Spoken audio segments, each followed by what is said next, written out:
읽겠습니다. 스가랴 2장 1절로 13절입니다.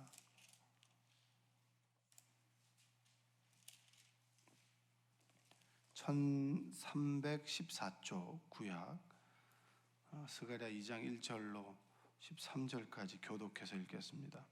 내가 또 눈을 들어 본즉 한 사람이 측량줄을 그의 손에 잡았기로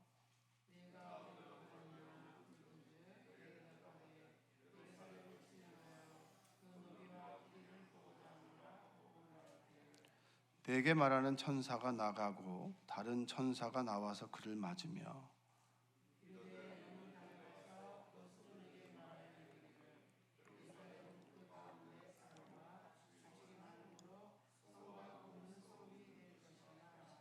여호와의 말씀에 내가 불로 둘러싼 성곽이 되며 그 가운데에서 영광이 되리라.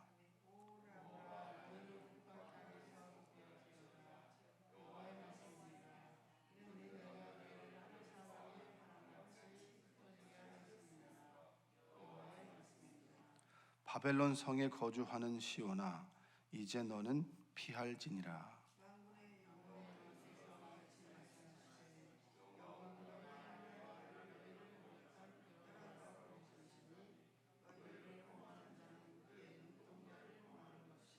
내가 손을 그들 위에 움직인즉 그들이 자기를 섬기던 자들에게 노략거리가 되리라 하셨나니 너희가 만군의 여호와께서 나를 보내신 줄 알리라.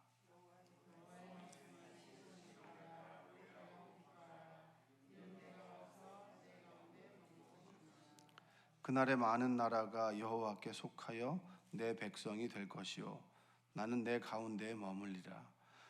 내가 만군의 여호와께서 나를 내게 보내신 줄 알리라.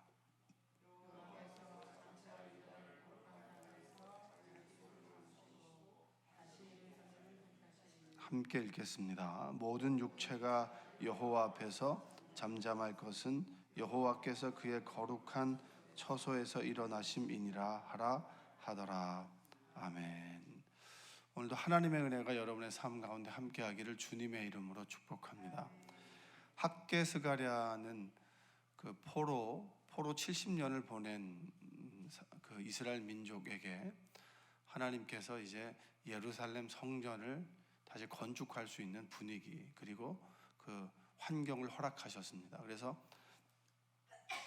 헌신한 사람들이 성전을 짓는데 주변의 방해로 인해서 성전 건축이 멈춰 있을 때 하나님께서 믿음의 그 선지자를 통해서 학개와 스가랴를 통해서 그들을 위로하고 또 그들에게 주신 메시아의 귀한 말씀과 그리고 환상을 통해서 그들을 어떻게 격려하는 그리고 하나님께서 이런 분이고 또 이렇게 나타나실 것이고 너의 미래가 이럴 것이다 라고 하는 것들을 나타나는 내용이 이제 스가랴입니다. 근데 이제 그것만 딱 보고 그 상황에만 처해주는 말씀을 준다라고만 생각하면 이해가 되지 않지만 좀 넓게 하나님은 어떤 분이시고 하나님께서 너의 인생 가운데 어떻게 하시고 너의 민족 가운데 앞으로 어떻게 나타나실 것이다 라고 하는 것을 폭넓게 이야기해 주는 게 스가랴에 있는 말씀입니다. 그래서 8개 환상으로 되어 있습니다. 환상으로 되어 있는데 오늘 2장에 있는 말씀은 세 번째 환상에 있는 말씀입니다. 너무 어렵게 볼 필요는 없고요. 너무 또 이렇게 은유적으로 해석할 필요도 없고 그냥 드러나는 말씀 가지고 오늘 은혜를 나눌 때 오늘도 하나님께서 여러분들을 깨닫게 하시고 감동시켜 주실 줄로 믿습니다.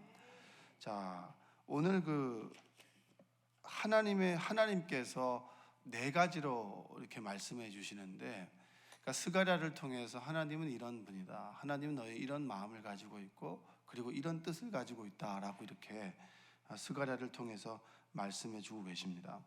우선 한번 하나님이 어떻게 표현이 되느냐 하면 1절 한번 읽어볼까요?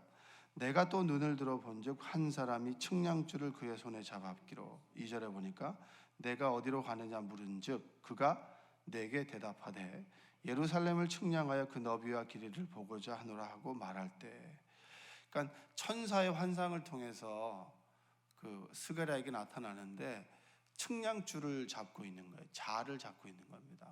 줄을 잡고 있는 거죠. 그래서 너비와 길이를 재는 겁니다. 너비와 길이를 잰다라고 하는 게 뭘까 한번 생각해 보면, 여러분 우리가 살아가는 반경이 있잖아요. 반경. 여러분들이 살아가는 반경이 뭐 어디서 어디까지가 되나요? 주로 뭐 송파 안에 머물러 있을 수도 있고, 어떤 분들은 뭐 직장이 여의도면 송파에서 여의도로 왔다 갔다 할 수 있고, 어떤 분은 뭐 지방으로 출장을 다니는 사람은 대한민국이 본인의 반경일 수도 있습니다. 사람마다 살아가는 반경이 있잖아요. 그렇죠? 우리가 자로 지어진 구역, 그러니까 우리가 생활하는 그곳, 하나님께서 우리에게 허용해 주신 범위는 자로 지어진 구역이 있어요. 저도 이제 생명나무 교회에서 맡겨진 사역을 하지 않습니까? 그럼 저의 목회의 대상은 생명나무 교회가 되는 거죠. 여기는 뭐 생명나무 교인들도 계시고 뭐 생명나무 교인이 아닌 분도 계시겠지만, 여러분들도 여러분이 섬기는 교회에서 뭐 이렇게 그 목자의 말씀을 듣지 않겠습니까? 그 목사님은 또 그 목사님이 목회하는 구역이 있습니다. 자, 여기에서 이스라엘 민족을 딱 재어서 내가 선택한 그런 나의 자녀들이라고 해서 이렇게 자로 지어준 이 구역이라는 얘기는 구원할 사람과 그리고 구원받지 못하는 사람들을 구분한다는 얘기입니다. 그러니까 포로가 된 사람들에게 있어서 하나님은 왜 우리를 버리셨냐 이거예요. 택하시고 그리고 선택한 하나님의 자녀라고 얘기를 하면서 왜 우리를 버리셨냐는 거예요. 여러분, 꼭 우리가 잘못을 하면 내가 잘못한 게 떠오릅니까? 아니면 서운한 게 떠오릅니까? 서운한 게 떠올라요? 서운한 게 떠올라요? 서운한 게 떠오르잖아요. 내가 잘못한 건 맞는데 그래도 어떻게 나한테 그럴 수 있어? 서운한 감정이 더 크게 되는 거예요.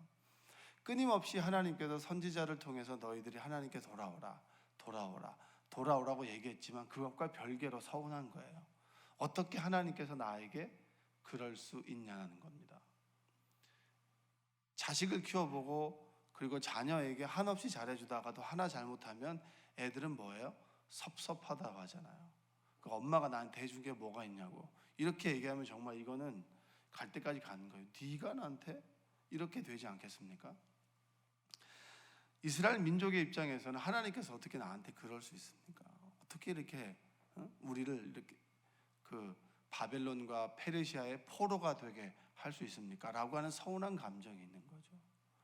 어떻게 나한테 그럴 수 있습니까? 사랑의 하나님이 맞습니까? 하나님께서 사랑으로 나타날 때가 있고, 하나님께서 우리에게 사랑의 모습이지만 심판의 모습으로도 나타날 수가 있는 겁니다. 근데 우리는 보고자 하는 모습만 보지 않겠어요? 그들에게 대해서 스가랴가 하나님의 말씀을 전하는데 뭐냐면, 내가 자로 재어준 구역, 너희가 사는 이 구역을 한치의 오차도 없이 딱 재어서 말뚝을 박겠다. 그래서 말뚝을 박는다라고 하는 건 경계를 짓겠다. 그래서 너희들을 구원하고 이 자로 지어진 구역에서 넘어가는 이들은 심판하겠다라는 겁니다. 그러니까 내가 너희들을 포기하지 않고 끝까지 지켜보고 있고 너희들을 늘 기억하고 있고 너희들을 내가 구원으로 인도할 것이다. 할렐루야. 여러분들이 하나님께 대해서 실망한 분 계십니까? 그리고 하나님 어떻게 나한테 이렇게 하실 수 있나요? 이런 서운한 감정이 들 때가 있죠. 제가 이제 그 속장 교육을 하다 보니까 뭐 이런 서운한 감정이나 뭐 이런 이야기를 하다 보면 어떤 분은 저는 서운한 감정이 하나도 없습니다. 이러면 굉장히 제가 믿음이 없는 사람이 되어버리는데, 우리는 감정을 가지고 있기 때문에 그런 마음을 가질 때가 있어요. 이스라엘도 똑같습니다. 그럴 때 이 얘기를 왜 하는 겁니까? 내가 너희를 포기하지 않고 잊지 않고 너희를 구원할 거다. 이런 메시지가 바로 너비와 여기 보면 측량줄을 측량하여 그 너비와 길이를 보고자, 측량줄을 진 천사의 모습을 통해서 이스라엘을 위로하는 겁니다. 여러분들이 하나님께서 여러분들을 잊지 않고 여러분들을 늘 구원으로 인도하란다는 사실, 그리고 하나님께서 내 아버지가 되셔서 우리 자녀들에게 눈을 떼지 않는다라고 하는 사실을 기억하는 여러분들 되시기 원합니다. 자, 6절과 7절을 한번 읽어보겠습니다. 6절과 7절 시작. 오라 너희는 북방 땅에서 도피할지어다. 여호와의 말씀이니라. 이는 내가 너희를 하늘 사방의 바람같이 흩어지게 하였음이니라. 여호와의 말씀이니라. 바벨론 성에 거주하는 시온아, 이제 너는 피할지니라. 자, 바벨론, 페르시아. 바벨론이 무너지고 이제 페르시아가 똑같이 바벨론이 지배했던 지역들을 지배합니다. 그랬을 때 바벨론에서 나왔다, 페르시아에서 나왔다, 포로된 너희가 지금 여기 예루살렘 땅에 오지 않았느냐. 이것이 너희의 뜻과 너희의 계획이 아니다. 나의 인도하십니다. 이 얘기를 해주고 있는 겁니다. 때로 보면 우리가 이해할 수 없는 상황과 처지에 임할 때가 있어요. 내가 원하지 않는, 그러나 원하지 않는 일이 벌어질 수도 있지만 원하지 않게 더 기쁜 일도 벌어질 수 있는 것이죠. 그럴 때 이것은 내가 운이 좋아서가 된 것이 아니라 이것 또한 하나님의 섭리와 인도하십니다. 여러분의 인생을 인도하시고 여러분의 인생을 그리고 구원으로 여정으로 끌고 가시는 분은 누구시냐? 바로 주님이고 하나님이시다. 성령의 인도하십니다. 바벨론에서 나온 것이 너의 굳은 의지 같지만 그 굳은 의지를 일으켜주는 것이 누구냐? 하나님이다. 이 얘기를 하고 있는 겁니다. 여러분들이 하나님의 인도하심과 그분의 섭리를 고백하는 여러분들 되시기를 주님의 이름으로 축복합니다. 제가 이제 설교를 하거나 아니면은 제 인생을 돌아보거나 말씀을 할 때 보면 우리가 당하는 고난은 나의 선택에 대한 결과다라고 얘기할 때가 많아요. 제가 그렇게 얘기한다고 해서 하나님께서 내 인생을 독립적으로 놔두고 나 몰라라 하는 분이라고 하는 건 아니에요. 하나님의 어떤 인도하신 가운데 있지만 고비고비마다 나는 내가 선택을 하는 겁니다. 성령의 도우신 가운데 선택을 할 수도 있지만 내 지식과 내 마음으로 선택을 할 수도 있어요. 그래서 내가 잘못된 선택으로 인해서 굉장한 어려움을 겪기도 합니다. 그건 내가 책임을 져야 되는 부분이죠. 그러나 그 선택의 상황과 그 선택을 할 때에도 하나님은 늘 함께 계시고 그 선택 가운데서 선한 길로 인도해 주시는 분이 누구다? 하나님이다. 그래서 모든 선택의 상황과 나의 선택까지도 하나님의 섭리 가운데 있다라고 후에 고백할 수 있는 거예요. 여러분의 인생의 모든 삶이 주님의 섭리 가운데 있다라고 하는 믿음의 고백이 여러분들에게 있기를 원합니다. 자, 그리고 8절과 9절을 한번 읽어볼까요? 8절 9절. 만군의 여호와께서 이같이 말씀하시되 영광을 위하여 너희를 노략한 여러 나라로 보내셨나니 너희를 범하는 자는 그의 눈동자를 범하는 것이라. 9절. 내가 손을 그들 위에 움직인즉 그들이 자기를 섬기던 자들에게 노략거리가 되리라 하셨나니 너희가 만군의 여호와께서 나를 보내신 줄 알리라. 자, 측량줄을 재었다라고 했습니다. 하나님께서 너희를 구원하실 것이다. 그 얘기를 뭘로 하냐면 너희들을 침략하고 너희들을 웃음거리로 만들었던 이들을 내가 웃음거리로 만들 것이다. 이 얘기를 해주고 있는 거예요. 너희들을 힘들고 하나님의 사람들을 어렵게 만들었던 사람들에게 하나님께서 우리를 버리셨습니까? 라고 말하던 너희들에게 그래, 너희들을 힘들게 말했던 너희들 그리고 페르시아 주변 나라들 그들을 내가 심판할 것이다. 여러분, 하나님은 심판하시는 분입니다. 우리는 심판할 수 없어요. 우리는 판단한 능력을 가지고 있지만 판단의 근거가 없어요. 그래서 때도 못 찾고 무슨 말을 해야 될지도 모르고, 그리고 때로 우리는 선한 말을 한다 할지라도 그 선한 말이 다른 사람에게 빗으로 고치기도 합니다. 우리는 심판할 수 없어요. 심판의 몫은 하나님이십니다. 그래서 우리가 할 수 있는 최선은 사랑하는 거예요. 사랑이 되지 않는 사람들을 품고 내가 이만큼밖에 되지 않는 내 마음을 품고 하나님 말씀대로 사랑하려고 했는데 그것이 너무 힘들잖아요. 넘어지기도 하고 부서지기도 하고, 그 속에서 내가 얼마나 사랑이 부족한지 깨닫고 내가 얼마나 악한지를 깨달으면서 하나님의 도우심으로 조금씩 넓혀가고 사랑하게 되고 변해가는 것, 성화돼가는 것, 그게 바로 우리의 모습이에요. 여러분, 하나님께서 심판해 주세요. 하나님께서 알게 하시고 깨닫게 하시고 하나님께서 되돌려 놓으십니다. 여러분들이 그것을 믿고 여러분들이 심판자가 되지 않기를 원합니다. 영화 같은 데 보면 법이 하는 복수가 너무 허술할 때가 있어요. 돈이 있는 사람들에 의해서 형량이 작아지기도 하고 집행유예에 빠지기도 하고. 그러면 모든 것을 잃어버린 사람들은 모든 것을 다 잃어버린 삶이 되어버려서 좌절과 절망과 그리고 실망 가운데 살아갈 수밖에 없는데, 드라마에서는 뭐죠? 내가 심판하겠다로 심판자가 되죠. 그 끝이 뭐죠? 그 심판한 것의 대가를 책임져야 되는 삶이 아니겠습니까? 내가 홀로 심판했을 때 세상은 더 혼란해지게 됩니다. 그러나 중요한 것은 하나님께서 선과 악에 대해서 심판해 주신다. 그것이 바로 복음 중에 복음입니다. 여러분들이 그 하나님의 섭리를 믿고 그 인도하심을 고백하는 여러분들 되시기 원합니다. 자, 10절과 12절 한번 읽어볼게요. 여호와의 말씀에 시온에 따라 노래하고 기뻐하라. 이는 내가 와서 내 가운데 머물 것임이라. 그날에 많은 나라가 여호와께 속하여 내 백성이 될 것이요 나는 내 가운데 머물리라. 내가 만군의 여호와께서 나를 내게 보내신 줄 알리라. 여호와께서 장차 유다를 거룩한 땅에서 자기 소유를 삼으시고 다시 예루살렘을 택하시리니. 여러분, 하나님의 뜻은 모든 사람이 하나님을 알고 하나님의 백성이 되고자 하는 데 있습니다. 여러분, 애굽에서 출애굽을 할 때 10가지 재앙이 있었습니다. 왜 10가지 재앙일까? 마지막 재앙은 뭐죠? 장자를 치는 재앙이잖아요. 왜 10가지 재앙일까? 한번 고민해 본 적이 있어요.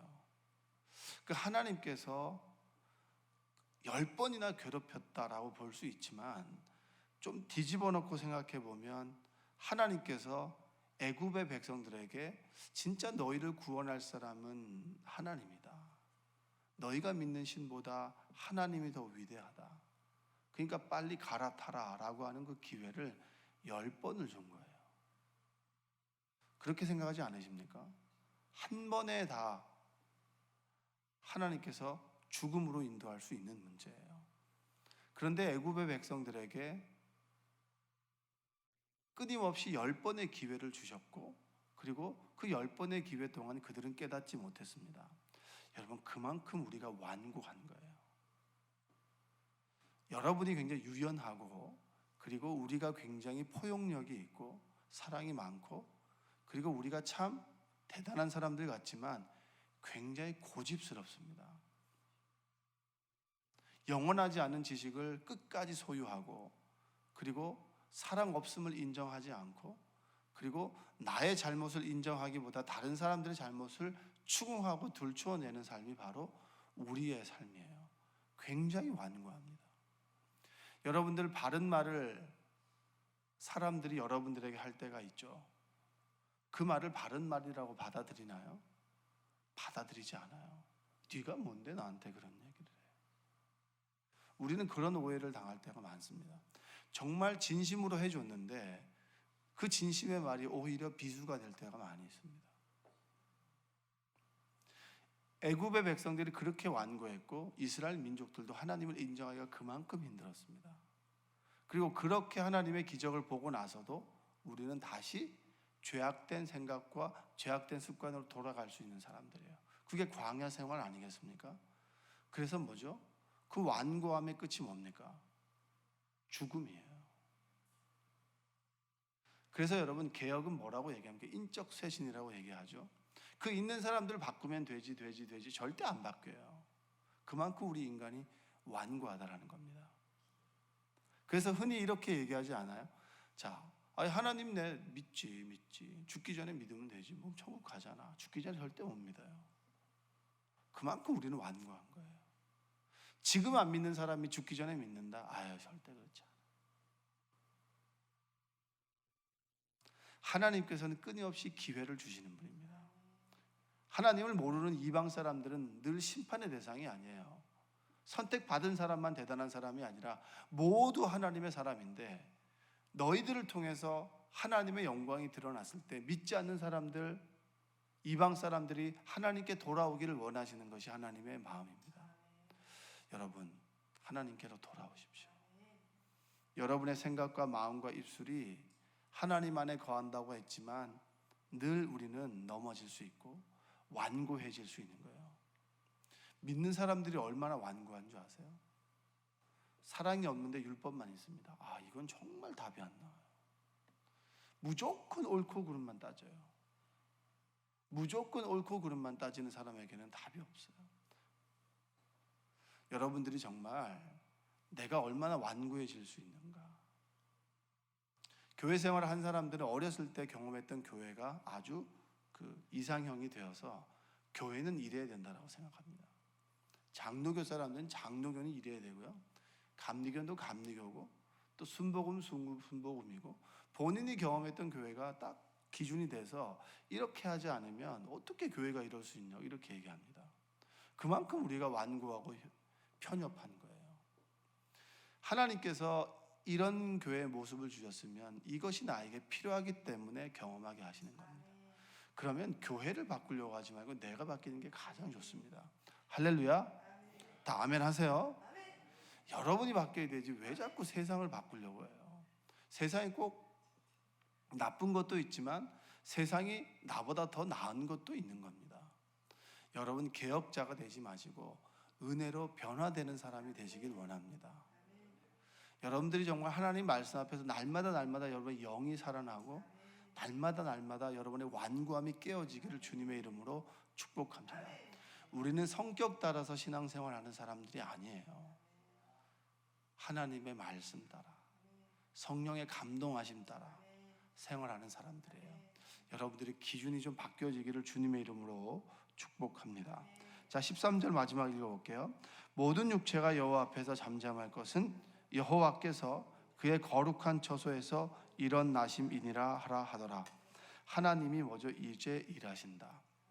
여러분, 하나님이 여러분의 인생 가운데 침묵한다라고 느낀 적 있으세요? 하나님께서 해가 가려지듯이 하나님께서 내 인생에 숨으셨다라고 고백할 때가 있습니다. 너무 힘들 때는. 하나님께서 숨으신 것이 아니라 내 슬픔이 너무 커서 하나님께서 가려진 것인데, 하나님께서 내 인생에 사라졌다라고, 내 인생에서 나를 버리셨다라고 고백할 때가 있습니다. 저도 있어요. 그 순간이 짧고 길고는 사람마다 다를 수 있겠죠. 이스라엘 민족은 70년 동안 하나님께서 우리에게 침묵하셨다, 그렇게 얘기하죠. 근데 성경은 그때 침묵하셨습니까? 아니면 하나님께서 일하셨습니까? 일하셨나요? 어떻게 알 수 있나요?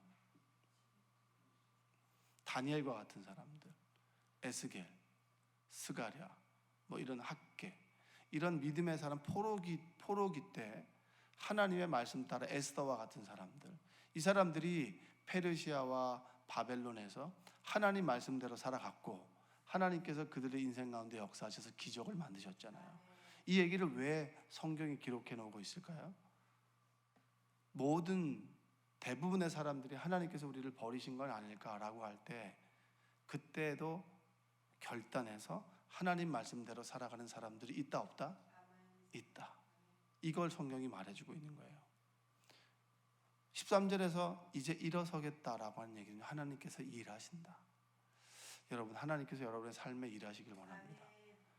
하나님께서 여러분의 삶을 바꾸길 원하십니다. 여러분의 슬픔을 기쁨으로 바꾸고 좌절과 절망을 소망으로 바꾸기를 원하십니다. 하나님이 일어선다. 하나님은 사람이 아니신데, 영이신데 일어선다. 우리에게 이제 앉아서 아무것도 하지 않았던 하나님이 아니라 일어서서 이제 일하실 것이다. 심판하시고 구원하시고 이끌어가시고 소망을 주시고 희망을 주시는 분이다. 여러분, 그 하나님을 믿고 고백하는 여러분들 되시기 원합니다. 여러분, 하나님만이 구원자가 되시죠. 그렇죠?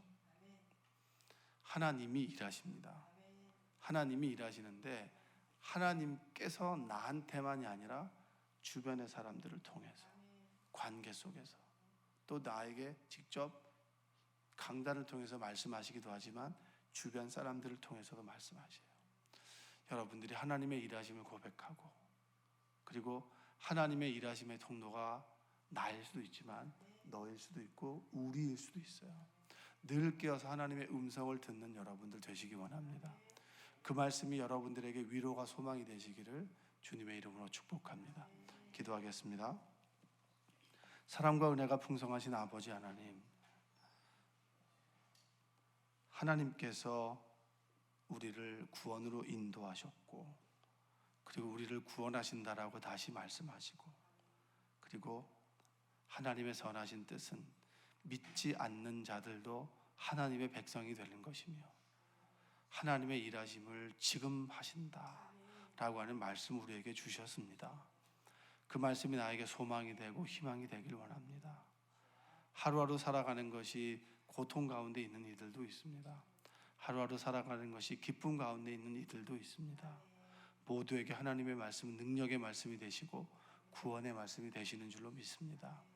늘 겸손하게 하나님 말씀 앞에 깨어있는 자들 되게 하여 주시고, 오늘도 오늘의 말씀이 위로와 소망이 되게 하시며 감동되게 하셔서 오늘 하루도 광야에서 불기둥과 구름기둥으로 인도하셨던 그 하나님이 우리 삶에도 구름기둥으로 불기둥으로 임하길 원하오니 오늘도 우리와 함께하여 주옵소서. 예수님의 이름으로 기도합니다. 아멘. 우리 393장 1절